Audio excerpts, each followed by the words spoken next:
अरे ये अपने शरीर से उत्पन्न कर ये कैसे भयावने कीट भेज रहे हैं मेरी ओर।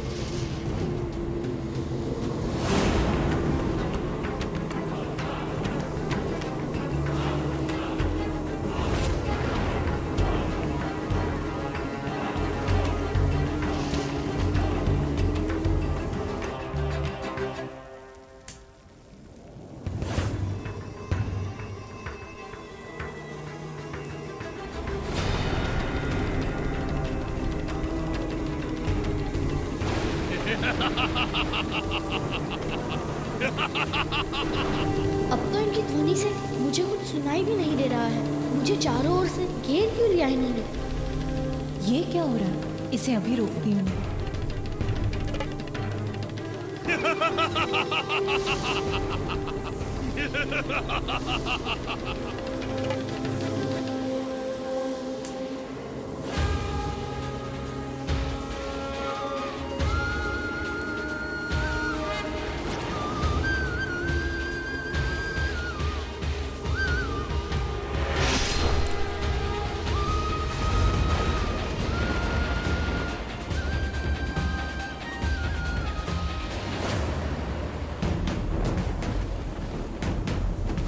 ये दिव्य प्रकाश कहां से आया जिसने मेरे मृत्यु के पाश के प्रहार को भी विफल कर दिया? ये जो भी था स्वतः दूर भी हो गया।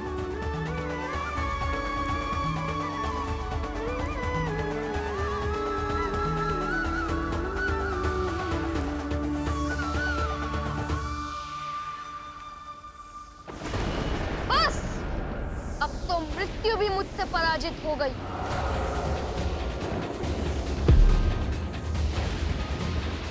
आपने क्या सोचा था कि आप इस भयंकर महिष पर आरूढ़ रहेंगे? यूं ही कुछ कीट मेरे ओर भेजकर मेरे प्राण हर लेंगे? मेरी मां की शक्ति से रक्षित हूं मैं। कोई मुझे पराजित नहीं कर सकता।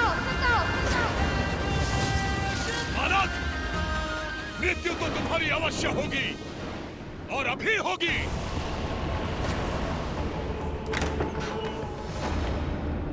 नारद भयभीत, माता पार्वती के पुत्र ने कैलाश में उत्पात मचाया हुआ है प्रभु। ज्ञात है मुझे देवर्षि नारद, किंतु स्थिति इतनी बिगड़ी कैसे? क्या कहूं नारायण, ये सब कुछ शनिदेव के कारण हुआ है। उन्होंने डाली बालक पे दृष्टि और हिला डाली सारी सृष्टि। उसी कारण बालक की उद्दंडता इतनी बढ़ गई है कि समस्त देवताओं के लिए संकट उत्पन्न कर रहा है प्रभु। किंतु देवर्षि, जो शनिदेव कहीं जाते ही नहीं, वो कैलाश गए ही क्यों? उसकी प्रेरणा उन्होंने कहां से प्राप्त की? समस्त देवलोक आनंद पा रहा है उसे देखकर, केवल आप ही वंचित रह गए उसे ना देखकर। बताइए देवर्षि, आप मौन क्यों खड़े? क्योंकि यदि उनके पुत्र का कुछ भी अहित हुआ तो देवी पार्वती का क्रोध अपने चरम पर होगा और तब स्वयं भोलेनाथ के लिए भी उसे रोकना अत्यंत कठिन होगा। और यदि उन्होंने आपको अपना दोषी पाया तो आप उनके भयंकर दंड के भागी बनेंगे।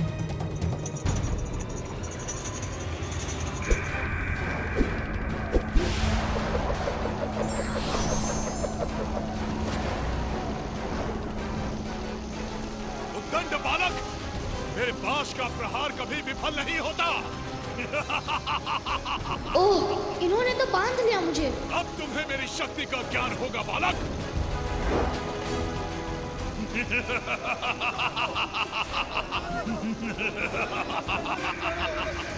कृष्ण बालक, अब मैं तुम्हें नर्क ले जाकर दंडित करूंगा। इनका यमलोक तो वास्तव में भयंकर है। इतना भीषण दंड जिसके परिणाम स्वरूप ऐसी चित्कार सुनाई दे रही है। ऐसी ही दुर्गति होगी तुम्हारी भी दृष्ट बालक। यमराज से अब तुम्हें कोई रक्षित नहीं कर सकता। नर्क लोक की असहनीय पीड़ा ही अब तुम्हारी नियति होगी। अरे ये क्या हो रहा है? ये तो मुझे अपने भीतर खींच रहा है।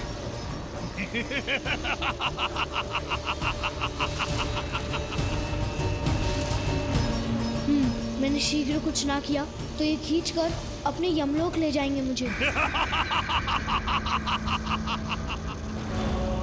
इनके पास में बंधा रहकर वाष्प बनकर उड़ जाऊंगा।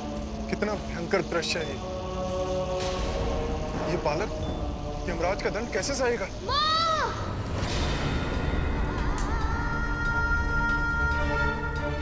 ये कैसी अनिष्टकारी अदृश्य शक्ति जो मेरे निकट आने का दुस्साहस कर रही है। अरे ये मुझे असहनीय पीड़ा हो रही है।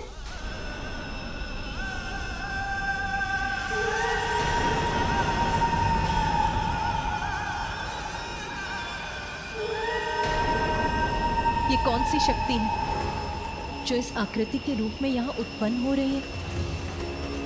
क्या इसे अपने विनाश का भय नहीं है?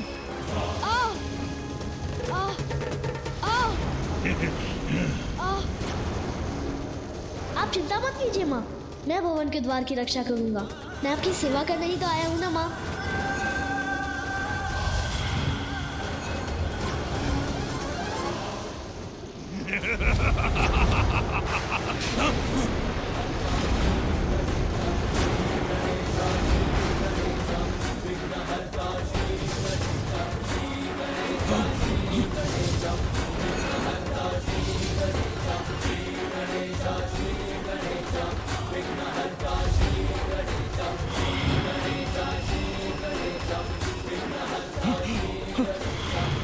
मैं यमराज के यमलोक को भी नष्ट कर दूंगा।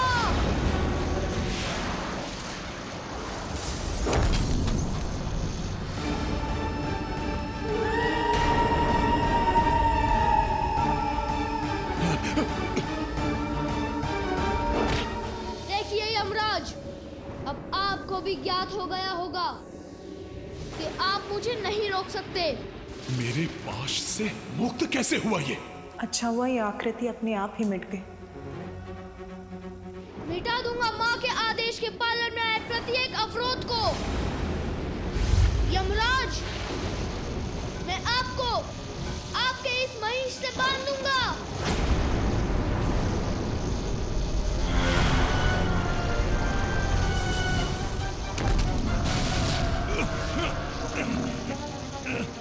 ये ऊर्जा तो मुझे ही घेर रही है।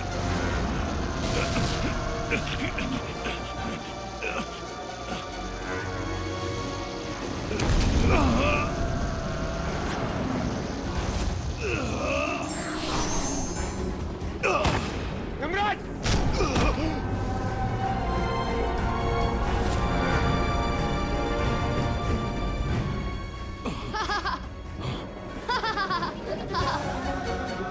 ये कैसे संभव है? मैं यमराज हूँ, आत्माओं को बंधन में बांधता हूँ, और इस बालक ने तो मुझे पराजित कर दिया।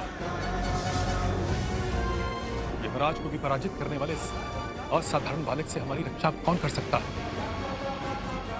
अब इससे मुक्त होने का कोई और उपाय सोचना ही होगा। इस समस्या का एक ही समाधान है सूर्यदेव। भोलेनाथ अपने ध्यान में विलीन है, इसलिए हमें श्रीहरि विष्णु से गुहार लगानी होगी। हे विष्णुदेव, हे ब्रह्मदेव, हमारी रक्षा कीजिए। ये बालक हम देवताओं की प्रतिष्ठा को धूल धूसरित कर रहा है। हमारी रक्षा कीजिए प्रभु। हे श्री विष्णु, हमारी सहायता कीजिए प्रभु। शांताकारं भुजगशयनं पद्मनाभं सुरेशं विश्वाकारं गगनसदृशं मेघवर्णं शुभांगं लक्ष्मीकांतं कमलनयनं। प्रणाम विष्णुदेव। अब तो आपको ही कुछ करना होगा, अन्यथा प्रलय हो जाएगी। महादेव तो ध्यान में मग्न हैं। आपको उनका ध्यान भंग किए बिना ही संसार को इस संकट से उबारना होगा। उचित है ब्रह्मदेव, मैं इस बालक को समझाने का प्रयास करूंगा। उसे महादेव का उचित परिचय देकर इस अनर्थकारी युद्ध को रोक दूंगा।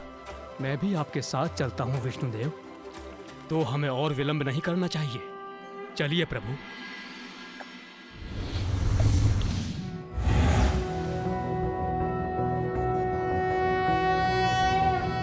नारायणाय सुरमंडलाय गगनमण्डनाय नारायणाय सकल स्थिति कारणाय नारायणाय भवभीति निवारणाय नारायणाय प्रभवाय नमो नमस्ते।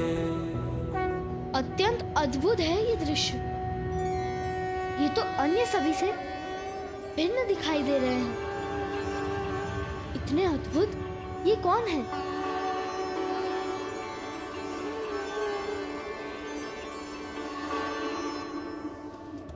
मुझे एक ऐसी संतान का वरदान दीजिए जो ब्रह्मदेव की तरह ज्ञानी हो, आप ही की तरह तेजस्वी और निपुण, और मेरे स्वामी शिव शंकर के समान निर्मल और स्नेही। और ये श्वेत पक्षी पर ये 4 मुख वाले कौन हैं? ये दोनों क्या करने आए हैं यहाँ? ये दोनों कोई साधारण देवता तो नहीं प्रतीत होते हैं। संभव है मुझे इनसे और भी भीषण युद्ध करना होगा। कितना अनुपम सौंदर्य है देवी पार्वती के पुत्र का। अत्यंत आकर्षक और मन भावन है इसका रूप। मेरी कल्पना से कहीं अधिक सुंदर हो तुम। ये तो मेरी प्रशंसा कर रहे हैं। कल्याण हो पुत्र। तुम्हारे अनुपम व्यक्तित्व में ज्ञान और शक्ति दोनों का समावेश होगा। स्वयं शिव और शक्ति के समान। कितना शांत, मधुर और करण पर ये स्वर है इनका। इनसे मेरा कोई पूर्व परिचय है, ऐसा क्यों लग रहा है मुझे?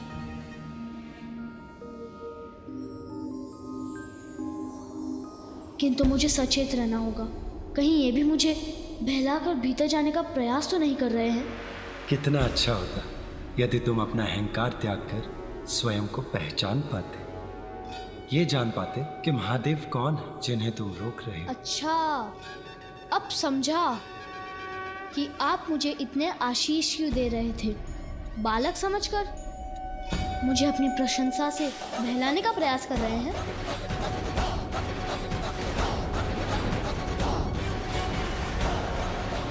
अहंकार ही नहीं, इसकी बुद्धि में तो अविश्वास भी भरा हुआ है।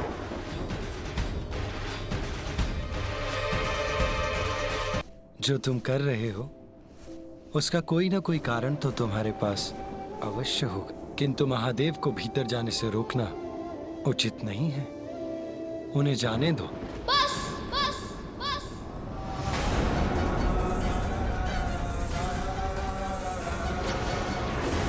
अब और कुछ मत कहिए। मैं क्या कर रहा हूँ और उसका क्या कारण है, मैं आपको क्यों बताऊं?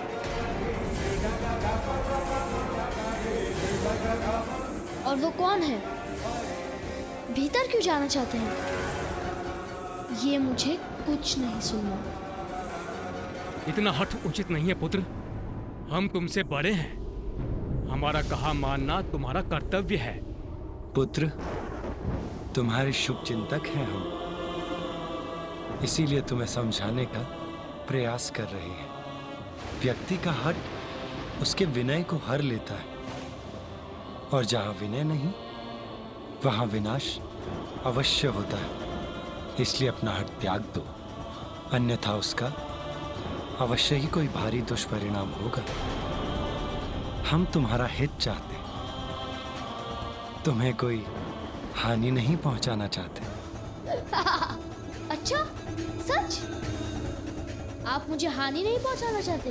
तो फिर ये और इनके पशु क्या मुझसे मनोरंजन के लिए युद्ध कर रहे थे? नहीं पुत्र, युद्ध से कहां किसी का हित होता है।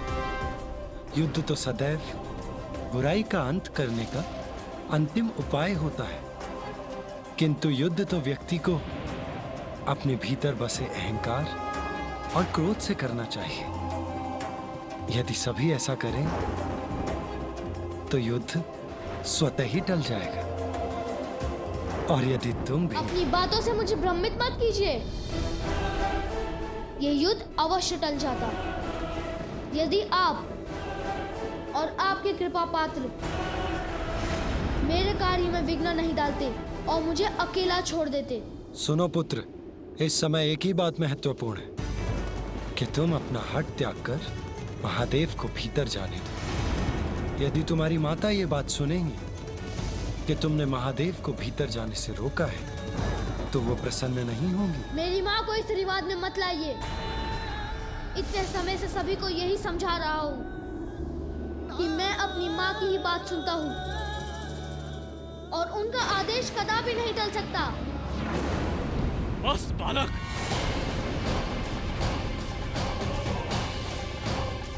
ब्रह्मदेव शांत हो जाइए। मुझे विश्वास है कि हम इस बालक को उचित आचरण पर लाने में अवश्य सफल होंगे। सफल होंगे? किंतु कैसे श्री हरि विष्णुदेव? ब्रह्मदेव, विष्णुदेव, कौन है आप? मैं नहीं जानता। बहुत सुन चुका। कितनी बार एक ही बात दोहरानी होगी? कदाचित आप ऐसे नहीं जाने वाले। मुझे ये उचित पाठ पढ़ाकर आपको भी लौटाना होगा।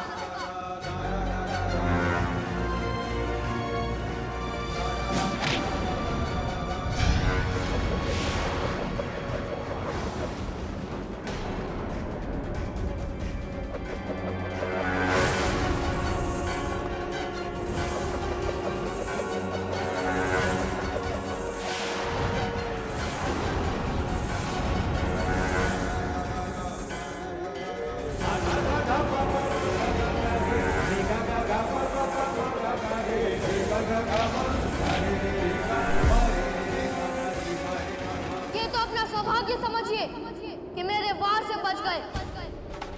इससे पूर्व कि मैं आपको क्षति पहुंचाऊं, चले जाइए यहाँ से।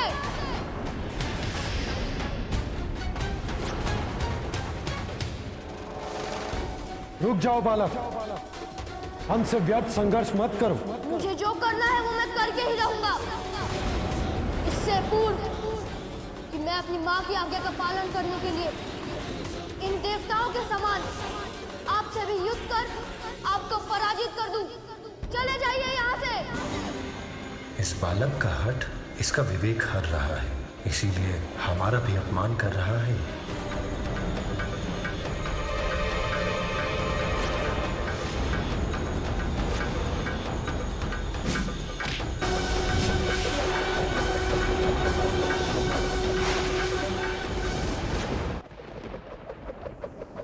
गरुड़, आप जो भी करें उससे इस बालक को तनिक भी क्षति नहीं पहुंचनी चाहिए।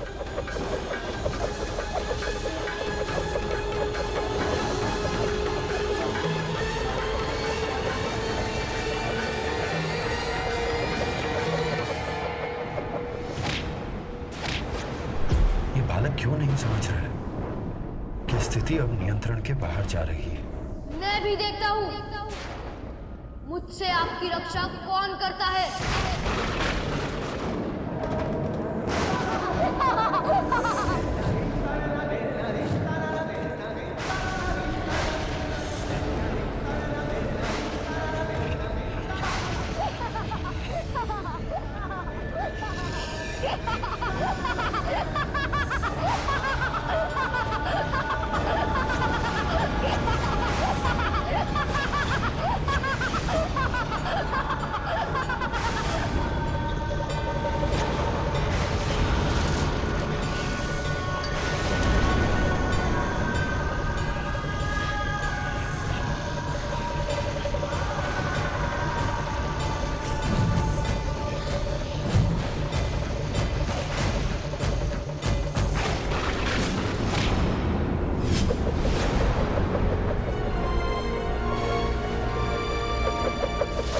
ये क्या किया इस बालक ने? अपने दंड से मुझ पर ही वार कर दिया।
तो विकराल रूप लेकर मुझे भयभीत करना चाहते हैं ये, किंतु उसमें सफल नहीं होंगे।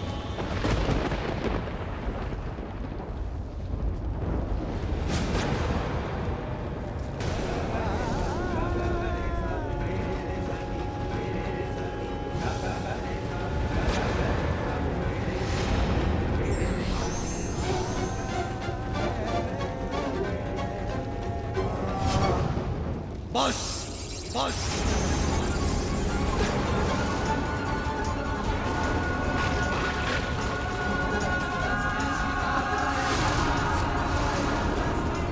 अब तुम्हारी उद्दंडता की अति हो चुकी है।